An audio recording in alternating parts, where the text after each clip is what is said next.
اعوذ باللہ من الشیطان اللعین الرجیم بسم اللہ الرحمن الرحیم ان اللہ ملائکۃ یصلون علی النبی یا ایھا الذین آمنوا صلوا علیہ وسلموا تسلیما اللہم صل علی محمد وآل محمد وعجل فرجهم واشرنا معهم وزدنا محبتهم۔ محترم ناظرین، السلام علیکم ورحمۃ اللہ وبرکاتہ۔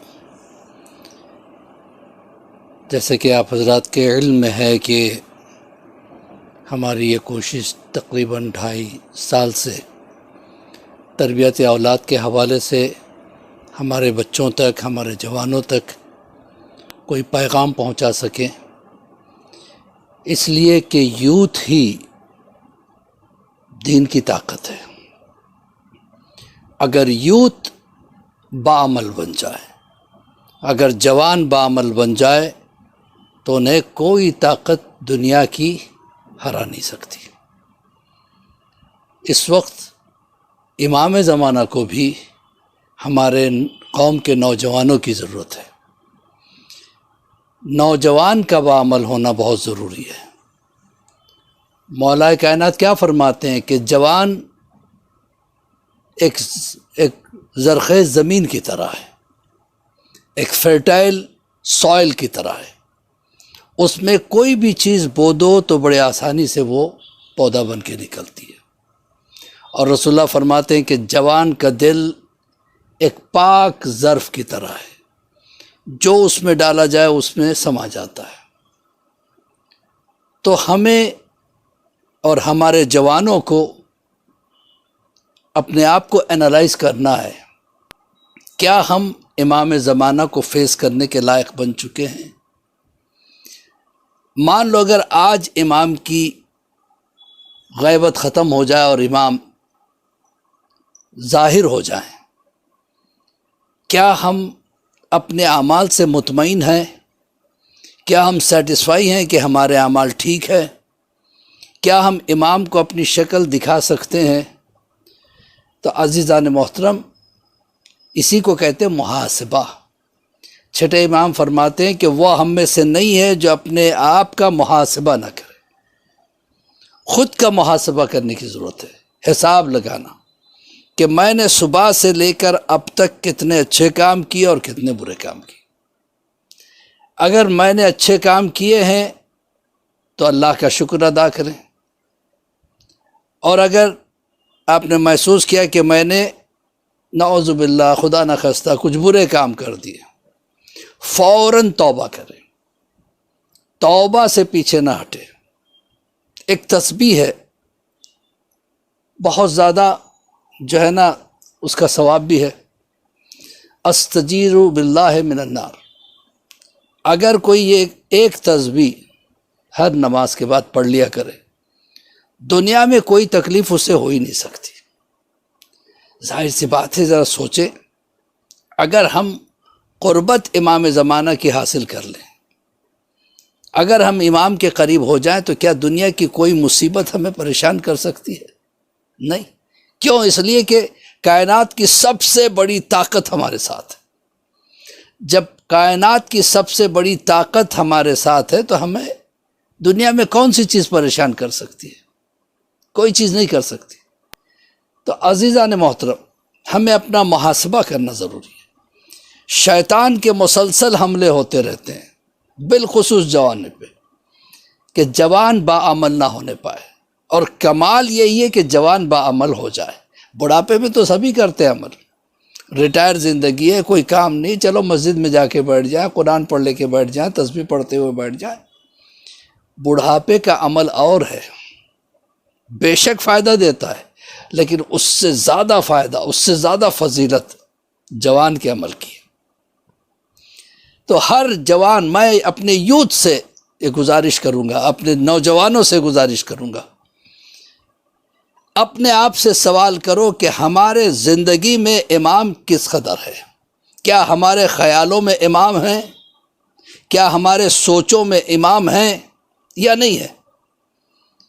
کیونکہ انسان وہی سوچتا ہے جس میں وہ انوالو ہوتا ہے۔ اگر بزنس میں زیادہ انوالو ہو جائے تو ہر وقت بزنس کا خیال، اگر دنیا میں زیادہ انوالو ہو جائے تو ہر وقت دنیا کا خیال، اگر امام کی محبت میں خوب انوالو ہو جائے تو امام یاد آتے رہیں گے۔ جس طریقے سے اگر ہمیں کسی سے محبت ہو جاتی ہے، اٹھتے بیٹھتے ہم یاد کرتے رہتے۔ ہم بچوں سے دور ہیں، فارن کنٹریز میں جابس پہ ہیں، فیملی سے دور ہیں، چونکہ فیملی سے محبت ہر وقت فیملی کی یاد آتی رہتی ہے۔ اگر امام کی یاد ہمارے ذہنوں میں آتی ہے تو اس کا مطلب ہمارا تعلق امام سے ہے۔ اپنے آپ کو دیکھیں، ایک واقعہ میں آپ کو سنا دوں تاکہ بات اور واضح ہو جائے۔ میری عادت ہے کہ چھوٹے موٹے واقعات اس لیے بیان کرتا ہوں تاکہ بات سمجھ میں آ جائے۔ ایک پرچون کی دکان والا تھا، پرچون جس میں جڑی بوٹیاں وغیرہ سب وہ بیچتا تھا۔ وہ کہتا ہے کہ ایک مرتبہ 2 نورانی چہرے والے میرے پاس آئے۔ چہروں سے پتہ چل رہا تھا کہ یہ لوگ یہاں کے رہنے والے نہیں ہیں، اور کہا کہ ہمیں کافور اور سدرہ دے دو، ہمارے ایک دوست کا انتقال ہو گیا ہے اور ہم یہ کافور اور سدرہ لینے کے لیے تمہاری دکان پہ آئے۔ اس نے کہا کہ آپ اپنے وضاقتہ سے، اپنے چہروں سے، اپنے رنگ و روپ سے تو لگتا نہیں کہ آپ اس جگہ کے رہنے والے، آپ کہاں سے آئے؟ کہا اس سے تجھے کیا لینا دینا ہے، تو بس کافور دے، ہم جا رہے ہیں۔ کہا نہیں، آپ کے چہروں سے پتہ چلتا ہے کہ آپ یہاں کے نہیں۔ کہا بے شک ہم یہاں کے نہیں۔ کہ پھر کہاں کے ہو؟ کہا تجھے بتانا ضروری نہیں ہے۔ کہا کہ آپ کو آپ کے امام کا واسطہ، ہمیں بتاؤ کہ آپ کہاں کے ہو۔ بہت ضد کیا، بہت ضد کیا۔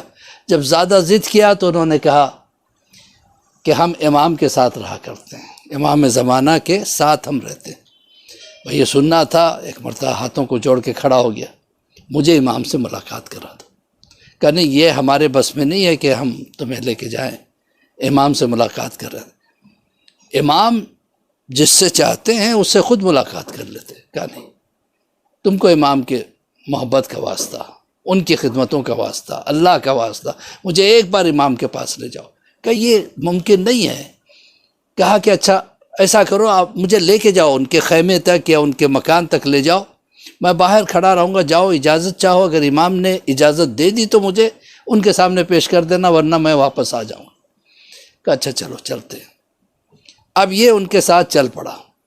چلتے چلتے چلتے چلتے دریا آ گیا، سمندر آ گیا۔ اب اس کے اوپر وہ چلنے لگے، یہ پریشان ہو کے کھڑا ہو گیا۔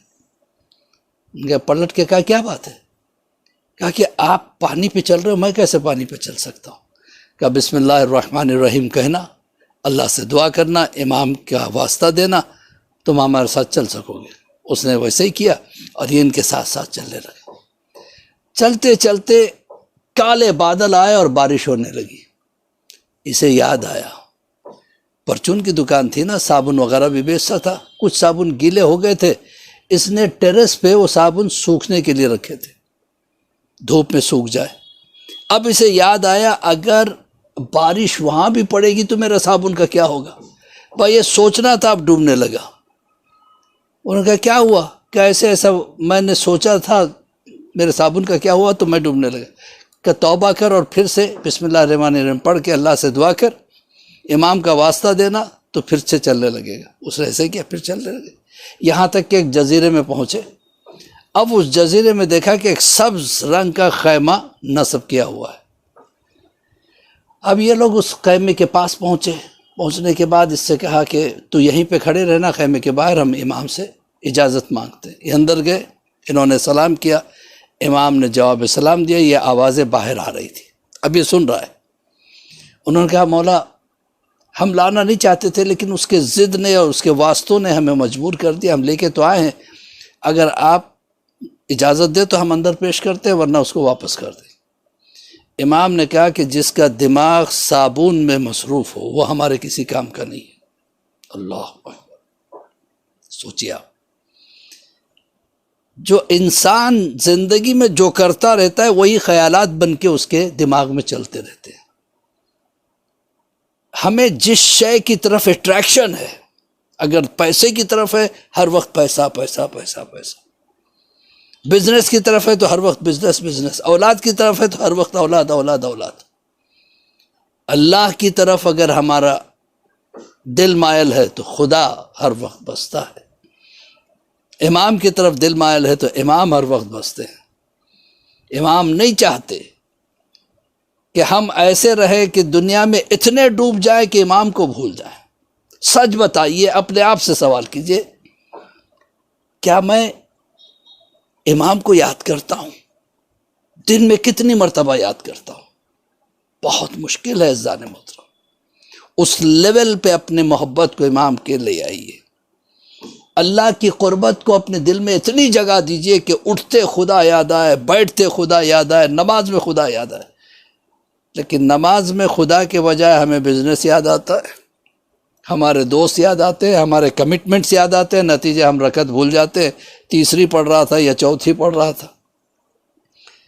عزیزان محترم، ضرورت ہے اپنے آپ کو موٹیویٹ کرنے کی، اپنے آپ کو بدلنے کی، اپنے اندر ایک انقلاب پیدا کرنے کی، اور یہ ممکن ہے دعاؤں کے سہارے۔ لہٰذا یہاں پہ چل کے چونکہ وقت ختم ہو رہا ہے، مولوی عباس علی خوئی کا سلام قبول کیجئے۔